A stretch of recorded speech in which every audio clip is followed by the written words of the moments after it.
aujourd'hui on va présenter un nouveau test pour évaluer l'affectation de la syndesmose. Donc c'est cette sorte de membrane fibreuse qu'on retrouve entre le tibia et le péroné. Donc ce test s'appelle le Cotton Test.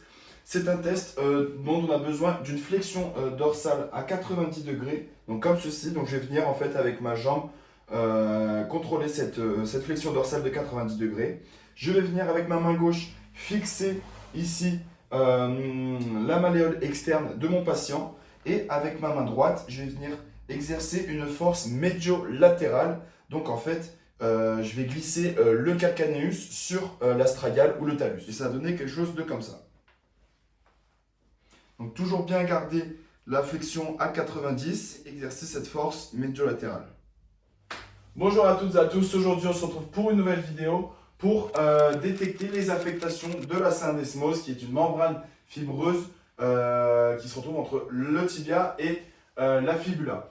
Donc c'est un test relativement simple à réaliser. Donc j'ai mon patient allongé sur la table et je vais venir me localiser au niveau du milieu de la jambe de mon patient, comme ici. Et je vais tout simplement exercer une force transversale, donc des forces opposées de mes mains, pour venir comprimer le tibia et la fibula, comme ceci.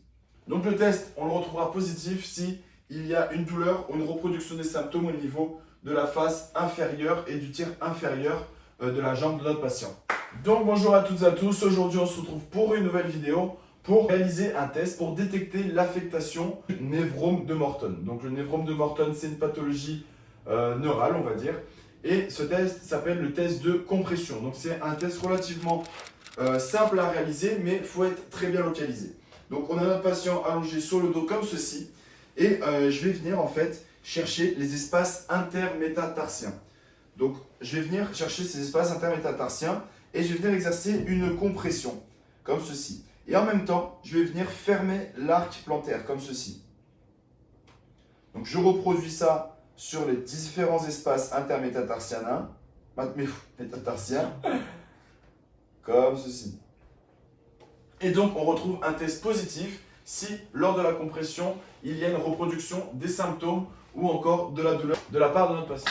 Donc bonjour à toutes et à tous, aujourd'hui on se retrouve pour une nouvelle vidéo pour réaliser les tests d'affectation vasculaire au niveau de la cheville et du pied. Donc c'est juste un test pour venir chercher le pouls pédieux et le pouls tibial postérieur. Donc au niveau du pouls tibial postérieur, en fait c'est très simple, il faut se localiser au niveau postérieur de la malléole interne de notre patient.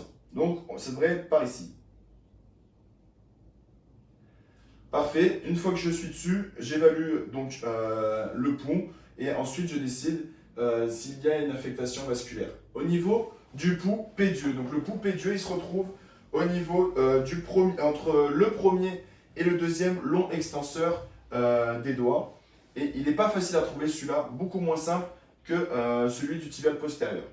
Donc on se localise au niveau de la face dorsale du pied, entre le premier et le deuxième extenseur. Une fois localisé, pareil, j'évalue le pouls pédieux de mon patient pour détecter ou non une affectation vasculaire. Le test est tout simplement positif si on ne sent pas le pouls tibial postérieur et le pouls pédieux. Donc bonjour à toutes et à tous, aujourd'hui on se retrouve pour réaliser un nouveau test pour détecter une affectation du tendon d'Achille. Donc ce test s'appelle le test de Thompson.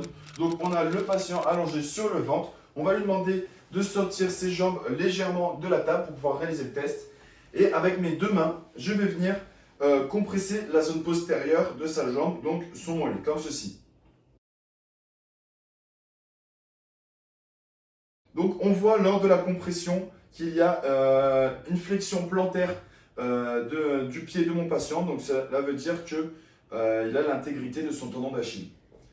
Je réalise le même test de l'autre côté. Comme vous pouvez voir, c'est la même chose. Il y a une légère flexion plantaire.